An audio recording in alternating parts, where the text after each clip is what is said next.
देखिए बाबू, ये जो आर्टिकल्स है तो आप लोग को पता है कि आर्टिकल्स जो है वो दो प्रकार के होता है, ठीक है ना। तो हमने जो है इसके पहले वाले वीडियो में ये जो लाइव क्लास चल रहा था उसमें सारा कुछ बताया हुआ है, वहाँ से भी आप लोग देख सकते हैं। वो कुछ टेक्निकल प्रॉब्लम के कारण आज का क्लास नहीं हो पाया था, तो आज जो है उससे पहले आप देख लोगे। अगर जो बच्चे नहीं देखे हैं उसके बाद आप इस वीडियो को देखोगे, ठीक है ना। और इसके बाद जो है हमको 10 से स्टार्ट करना है और आपके सिलेबस को। और ये जो वीडियो है आप लोग अंत तक देखेंगे, क्योंकि बहुत सारा आर्टिकल्स का ऐसा पार्ट होता है जो बच्चे उसमें कन्फ्यूजन में रहते हैं। जैसे सभी लोग बोलता है कि रामायण के पहले द लगेगा, ऐसा कोई ज़रूरी नहीं है। स्थिति परिस्थिति कुछ ऐसी आती है जहाँ पे द नहीं भी लगता है। तो अगर उस चीज़ को देखना है तो आप लोग लास्ट तक इस वीडियो को देखेंगे। और अगर अंग्रेजी का कुछ अच्छा ज्ञान लेना है तो आप इस चैनल को कृपया करके सब्सक्राइब करेंगे, शेयर करेंगे, ठीक है ना, ताकि ज़्यादा से ज़्यादा लोगों तक ये पहुँचे और लोग अंग्रेजी से मीन्स लाभान्वित हो सके। तो चलिए हम आपको बताते हैं। आपको पता है कि आर्टिकल्स दो प्रकार के होता है, एक डिफिनिट आर्टिकल और एक इनडिफिनिट आर्टिकल। तो इनडिफिनिट आर्टिकल की बात हो गई है, अब हम डिफिनिट आर्टिकल की बात कर रहे हैं। तो definite, before starting definite article I want to tell you what is means pronunciation of a, an और द। मतलब ए, एन और द का प्रोनाउंसिएशन क्या होता है। प्रोनाउंसिएशन का मतलब उच्चारण। हम जब उच्चरित करते हैं तो कैसे उच्चरित होता है। तो यहाँ पे देखेंगे बच्चों, बाय द वे हमने यहाँ पे लिखा ए, तो देखिएगा ए को जो है बाबू वो आ पढ़ा जाता है और ए को ए भी पढ़ा जाता है, ठीक है ना। उसी तरह से एन में भी वही बात है कि एन को जो है वो अन भी पढ़ा जाता है और एन को एन भी पढ़ा जाता है, ठीक है ना। तो अब आप लोग को हम ये बता देते हैं, कि ए को जो ए पढ़ा जाता है वो 90% स्थिति में पढ़ा जाता है और 10% स्थिति में ए को ए पढ़ा जाता है। और यहाँ सेम वही बात, यहाँ पे 90% स्थिति में एन को अन पढ़ा जाता है और 10% स्थिति में एन को एन पढ़ा जाता है, ठीक है ना।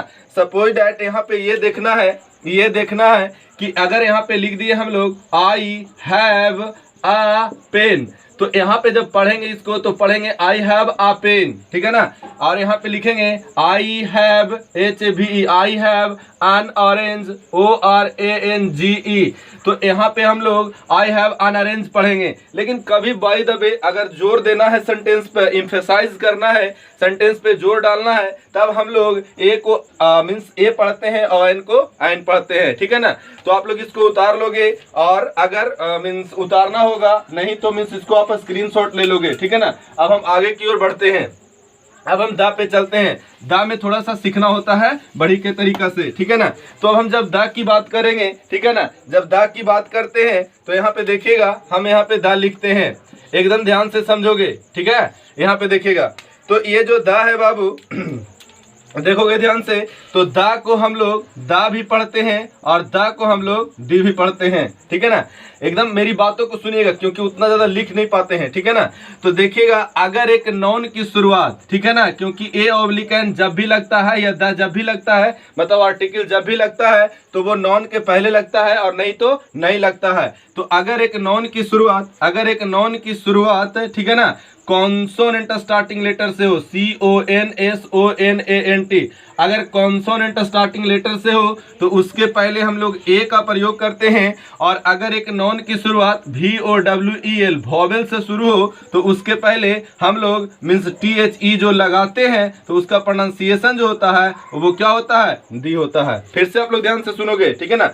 अगर एक नॉन की शुरुआत कॉन्सोनेंट से हो और उसके पहले अगर THE लगाना हो तो THE को हम लोग दा पढ़ेंगे। लेकिन अगर एक नॉन की शुरुआत वॉवेल से हो और उसके पहले THE लगाना हो तो THE को दी पढ़ेंगे। जैसे यहाँ पे मान लिया जाए कि हम लोग लिखते हैं दिस इज और उसके बाद द पेन, तो यहाँ पे पढ़ेंगे this is the pen, means the a pen. लेकिन अगर यहाँ पे लिखना है this THIS, this is THEOX, तो यहाँ पे क्या पढ़ेंगे, दिस इज दी ऑक्स, ठीक है ना। क्या पढ़ेंगे, दिस इज दी ऑक्स, ठीक है। तो अब आप लोग को समझ में आ गया होगा, अब आप लोग को समझ में आ गया होगा कि THE को द कब पढ़ेंगे, तो कॉन्सोनेंट स्टार्टिंग लेटर के पहले, और THE को दी कब पढ़ेंगे, तो वॉवेल स्टार्टिंग लेटर के पहले। ठीक है ना। अब ये ग्रामर है, यहाँ पे कुछ मीन्स अगर कोई आदमी कह देता है कि ये हमेशा के लिए है, तो एक चीज मेरी बातों को ध्यान दोगे और भी वीडियो 9 नंबर को भी देखोगे, अंग्रेजी में हमेशा कुछ नहीं होता है, हमेशा के लिए कुछ नहीं होता है, इसमें बार बार चेंजेबल होते रहता है। ठीक है ना। अब हम लोग देखेंगे कि मीन्स कहने का मतलब, यहीं पे देख लेते हैं, इरेज नहीं करते हैं। अब चाहे एक नॉन की शुरुआत, अब चाहे एक नॉन की शुरुआत वॉवेल से हो या कॉन्सोनेंट से हो, CONSONANT, उससे हमको फर्क नहीं है। ठीक है ना। चाहे वॉवेल से हो चाहे कॉन्सोनेंट से हो, अब THE को दी ही पढ़ा जाता है। कब? जब उस नॉन पे जोर डालना है तब, उस नॉन को जोरदार बनाना है तब। मतलब सिंपल वे में हम कह देते हैं कि अब हमको ये नहीं देखना है कि नॉन की शुरुआत वॉवेल से हो रहा है कि कॉन्सोनेंट से हो रहा है। अगर आप नॉन पे जोर डालना चाहते हो, नॉन को जोरदार बनाना चाहते हो, नॉन को खास बनाना चाहते हो, नॉन को प्रॉपर बनाना चाहते हो, तो THE को दी ही पढ़ा जाएगा, चाहे उस नॉन की शुरुआत वॉवेल से हो या कॉन्सोनेंट से हो। ठीक है ना। जैसे मान लिया जाए कि यहाँ पे हम लिखेंगे दिस इज दी, यहाँ पे लिखेंगे पेन, तो अभी तक पढ़ेंगे दिस इज द पेन, लेकिन आगे जब सेंटेंस जाता है which, WHICH, which has given, GIVEN, which has given by my girl pal on the occasion, OCASION, occasion of my birthday party.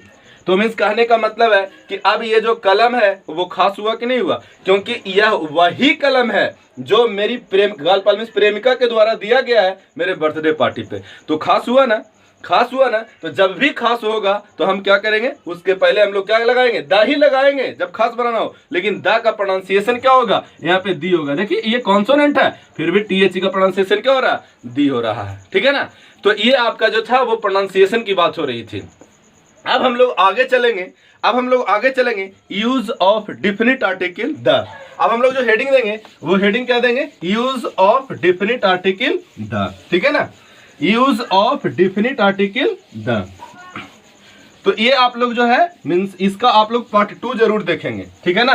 Part 2 में आप लोग को बताया जाएगा यूज ऑफ द। ठीक है ना। ये आपका पार्ट 1 वीडियो है। ठीक है ना। आप लोग अगला देखेंगे वीडियो पार्ट 2, जिसमें हम आप लोग को पढ़ाएंगे यूज ऑफ द।